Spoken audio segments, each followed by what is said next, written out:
Vapes erleben gerade einen Hype. YouTuber und Rapper rauchen sie, machen kräftig Werbung. Erstmal richtig einen durchziehen. Keine Zigarette mehr seit einer Woche oder 2 Wochen. Vor allem auf TikTok laufen Vapes gerade rauf und runter. Junge Menschen rauchen sie, feiern den Geschmack. Aber auch solche Videos begegnen mir öfter. Ihr kennt ja bestimmt die Dinger hier. Ich habe ziemlich viele davon geraucht und ich bin jetzt ein bisschen krank geworden. Ein bisschen Lungenschmerzen und mein Arzt hat mir erklärt, dass das die Ursache dafür war. Hört euch mal meine Lunge an.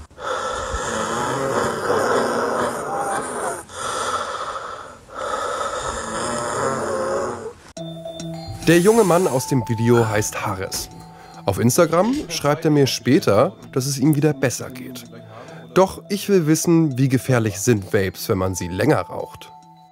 Wir haben keinerlei Daten über die Langzeitfolgen. Es ist ja auch interessant, dass Produkte auf den Markt kommen, die quasi gar nicht auf ihre Langzeitschädigkeit untersucht sind. Das wird quasi im laufenden Betrieb am Menschen das Experiment durchgeführt. Nach dem, was ich über Vapes gehört habe, will ich mir jetzt selbst ein Bild machen. Ich bin mit Tim Karkowski verabredet. Gemeinsam mit seinem Bruder führt er einen Kiosk, der sich auf Tabakwaren spezialisiert hat. Allerdings bekommen die klassischen Tabakprodukte auch hier Konkurrenz von Vapes in vielen Farben und Geschmacksrichtungen. Herr Karkowski, das sieht ja auch alles irgendwie Ziemlich bunt. ziemlich bunt, ne? Also so wie Kaugummis irgendwie. Steht zwischen Kaugummis in vielen Kiosken. Zieht das auch Jugendliche an, die herkommen und sagen, ich würde das gerne mal ausprobieren? Ja, muss man leider gestehen, aber auch wir versuchen so gut wie es geht praktisch zu verhindern, dass es an keine Person, die nicht 18 ist. Wir machen ein kleines Experiment. Wie leicht ist es für Jugendliche, Vapes im Kiosk zu kaufen? Wird unser Lockvogel hier kontrolliert? Eigentlich würde es mich freuen, wenn es nicht klappt. Offensichtlich nicht. Der Kioskverkäufer sagt mir danach, er hätte nicht kontrolliert, weil der Kunde erwachsen aussah. Allerdings war er einsichtig und sagte, er würde in Zukunft strenger kontrollieren. Trotzdem war es für uns hier und noch ein weiteres Mal total einfach. Der Suchtmediziner sieht noch ein ganz anderes Problem. Poppige Farben, markige Werbesprüche, das gesunde Dampfen, wie es ja immer wieder dargestellt wird auch. Und es richtet sich eben an die jungen Menschen. Und wenn man es schafft, die abhängig zu machen, hat man eben als Industriezweig auch gute Chancen, dass die später auf die harten Produkte, sprich die Tabakzigarette, dann umsteigen. Wir starten einen dritten und letzten Versuch. Du hast nichts dabei. Diesmal hat es nicht geklappt. Erzähl, wie lief's ab? Also ich habe erstmal gefragt, ob die Vapes da haben. Ja. Dann hat sie nach dem Ausweis gefragt. Und sie meinte, ohne Ausweis kann sie mir das nicht verkaufen. Ich habe mal unter meinen Followern bei Insta gefragt, wer durch Vapes das Rauchen angefangen oder sogar gesundheitliche Probleme bekommen hat. Hey, ich bin tatsächlich Nichtraucherin und habe in der Zeit, als ich in Berlin gewohnt habe, angefangen, diese Vapes zu rauchen und bin somit selbst davon betroffen. Die Nachricht, die jetzt kommt, ist ein bisschen krasser, finde ich. Bin zwar kein Nichtraucher, aber wollte die anstatt Zigaretten nehmen, wegen des Geruchs. Ende vom Lied war 3-mal so ein kratziger Hals und viel mehr Husten als beim normalen Rauchen. Ich war viel abhängiger bzw. habe häufiger geraucht und ich habe Ausschlag auf den Händen bekommen. Ob das alles wirklich stimmt, kann ich natürlich nicht nachweisen. Wir fragen uns trotzdem, was für einen Einfluss hat das auf Jugendliche, wenn Internetstars vor laufender Kamera vapen? Wir haben überall gehalten, an jedem Kiosk gucken, welche Sorten haben die. Wir alles weggekauft. Wir sind raus mit solchen Händen voll. Oder ein erfolgreicher Rapper seine eigene Vape-Zigarette auf den Markt bringt. Ich schreibe ihren Managements, doch bekomme keine Antworten. Auch große Hersteller wie Elfbar und IVG sowie ein Vertreiber der Vapes von bekannten deutschen Rappern frage ich an. Auch sie antworten mir nicht. Doch wie kam es, dass diese Hersteller aus dem Nichts den Markt mit ihren Produkten fluten konnten? Warum sind die Aromen in diesen Rauchprodukten erlaubt? Mentholzigaretten wurden doch auch verboten, weil sie eine zu leichte Einstiegsdroge waren. Ich möchte Antworten auf meine Fragen und frage das Bundesministerium für Ernährung und Landwirtschaft. Die sind mit anderen zuständig für die Gesetzgebung. Das Ministerium schreibt, die Verwendung von Zusatzstoffen mit bestimmten Eigenschaften in E-Zigaretten ist verboten. Dies betrifft zum Beispiel Vitamine oder Stoffe, die mit Energie und Vitalität assoziiert werden. Dies zielt darauf ab, die Attraktivität dieser Erzeugnisse zu senken. Aber der Markt ist voll davon. Es gibt eine breite Palette an Sorten. Ich schicke dem Lebensmittelchemiker Armin Vallet von der Verbraucherzentrale Hamburg die Zusatzstoffliste einer Elfbar mit Apfelgeschmack. Was genau versteckt sich hinter den chemischen Begriffen? Er schreibt mir, Die Stoffe, soweit ich sie kenne, sind meist Aromastoffe. Vitamine sind aber keine drin. Wer profitiert davon? Ich fahre nach Moers bei Duisburg. Hier treffe ich Reyes, der als allererster Importeur den Vape-Marktführer auf den deutschen Markt gebracht hat. Vor dem Geschäft mit den Vapes hat Reyes Partys veranstaltet, Masken importiert oder mit Shisha-Artikeln gehandelt. Mittlerweile dominieren die Vapes sein Lager. Was sind so die Abnahmemengen? Was macht so ein Kioskbesitzer, Besitzerin? Was holen die sich so? Also ich habe Freunde, die sehr gute Kiosk haben und verkaufen 100, 105 Stück am Tag. Also für mich ist das sehr gut. Für die auch? Was ist da so an Marge drauf? Für die ist das Produkt? extrem gut. Ja? Für die ist das extrem gut, ja. Also was heißt extrem gut? Also was kann man, also was kostet das Produkt im Nehmen wir mal Einkauf? an, die verdienen 2 Euro. Ja. Verdienen 2 Euro. 2 Euro hört sich gut an. Wenn die 100 Stück verkaufen, sind das 200 Euro am Tag.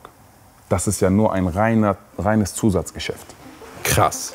200 € nur durch 11 Bars an einem Tag. Mittlerweile frage ich mich nicht mehr, warum unser Lockvogel Anton so leicht an die Vapes kam. Ich möchte von Reyes wissen, wie er das Thema Jugendschutz sieht. Für mich ist in allererster Linie Jugendschutz, die Verantwortung liegt dafür bei den Eltern. Ein Vater oder eine Mutter kann ja nicht ein Kind sehen, wie das so eine E-Zigarette raucht und sagen, und dann sagen, ja, der Kiosk ist schuld. Also die Verkaufsstellen sind auf jeden Fall in der Verantwortung, die müssen den Jugendschutz einhalten. Vielleicht realisieren die noch nicht ganz, dass eine E-Zigarette genauso wie eine normale Zigarette nicht an unter 18-Jährige abgegeben werden darf. Aber offenbar lassen sich davon weder Händler noch Kunden abschrecken. Unser Fazit: Mediziner halten Vapes für gefährlich. Kioske kontrollieren aber nur lasch. Und Influencer machen Werbung trotz Vorbildfunktion. Am Ende vor allem für die Hersteller ein lukratives Geschäft. Ja, und es bleibt die Frage, wie sollten Jugendliche und auch ihre Eltern umgehen mit den verlockenden Vapes? Das ist das Fachgebiet von Katja Gomoluch. Sie sind Sozialarbeiterin am Zentrum für Jugendberatung und Suchthilfe im Main-Taunus-Kreis. Hallo. Hallo.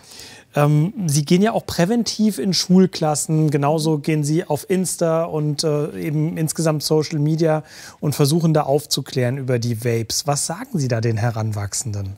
Also in erster Linie informieren wir. Wir informieren über die Wirkungen, wir informieren über Nebenwirkungen, also welche gesundheitlichen Risiken gibt es, welche Langzeitwirkungen. Ja, was sagt das Jugendschutzgesetz tatsächlich und gucken dann, was die Jugendlichen dazu zu sagen haben.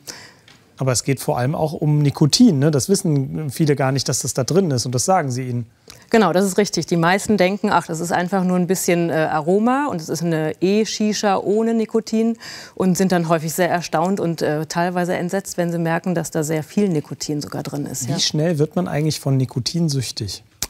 Das ist tatsächlich ja immer unterschiedlich. Nikotin ist wenn man Substanzen miteinander vergleicht, auf einer Stufe mit Kokain anzusiedeln. Das heißt, es hat ein sehr, sehr schnelles Abhängigkeitspotenzial.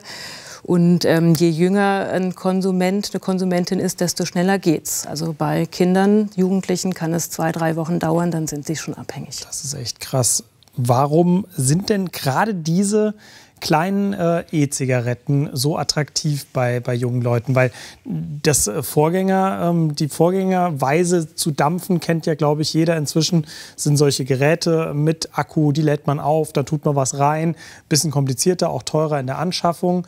Und jetzt gibt es eben diese kleinen Elektro-Glimmstängel-Einwegdinger. Warum sind die attraktiver für Jugendliche? Zum einen, weil sie klein sind, sie sind handlich, sie sind bunt, sehr einfach zu bedienen, passen in jede Jackentasche, in jede Hosentasche. Leicht zu verstecken. Sind leicht zu verstecken, das heißt, man kann 2-, 3-mal dran ziehen und wenn jemand kommt, der es nicht sehen soll, dann mache ich sie halt wieder aus und stecke sie schnell. Ich muss sie gar nicht ausmachen, ich stecke sie tatsächlich einfach nur in die Tasche rein. Sie schmecken lecker, das heißt, der Geschmack ist zum einen dazu da, auch den Nikotingeschmack zu übertünchen. Hat aber auch den Nebeneffekt, dass es gibt so um die 140, 180 mittlerweile vielleicht Geschmacksrichtungen.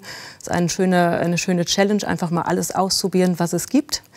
Und es wird tatsächlich ja auch sehr auf Social Media beworben. Ne? Also es wird ja direkt an die Jugendlichen herangetreten und damit geworben, dass man es sich an Tannenbaum hängt oder schon morgens vor der Schule sich einen Zug gönnen kann. Und das schon eine richtig intensive Beeinflussung. Also der Duft kommt selbst, ohne dass man es sieht, aus den Dingern raus. Ja. Ich rieche die Wassermelone und Teile davon riechen nach Kaugummi. Ja. Das ist echt verrückt. Ich kenne Erwachsene, die dampfen, die sagen, ja, aber das ist doch gesünder als Zigaretten. Ich bin sogar so von den Zigaretten weggekommen. Was sagen Sie zu dem Argument? Wenn es tatsächlich Erwachsene sind, die vorher in einem Zigarettenkonsum drin waren und über, ich sag mal, die normalen E-Zigaretten aufhören, das gibt es. Ist leider nicht ganz so häufig, wie sich die Tabakindustrie das gedacht hatte. Aber die Fälle gibt es. Die haben aber auch klar Liquids zum Austauschen. Die Konzentration kann verringert werden. Damit kann das funktionieren. Also das Nikotin wird immer weniger dann, wenn man es wirklich drauf anlegen will. Und genau, man braucht natürlich einen festen Plan und den Willen, das zu tun. Das Problem ist, dass die Vapes sich halt an die Jugendlichen richten. Das sind Anfänger, das sind keine Raucher, die aufhören wollen, sondern das sind 12, 13, 14-Jährige, die in den Konsum einsteigen. Und die Vapes sind sehr, sehr schwierig einzuschätzen von ihrem Nikotingehalt. Es wird kaum noch Tabak verwendet, sondern es wird mit Nikotinsalzen gearbeitet, es wird mit synthetischem Nikotin gearbeitet. Die Dosis ist häufig um einiges höher als in der EU zulässig. Und das heißt, wir haben eine viel, viel höhere Dosis als ursprüngliche Zigaretten. Und das ist ein Gift.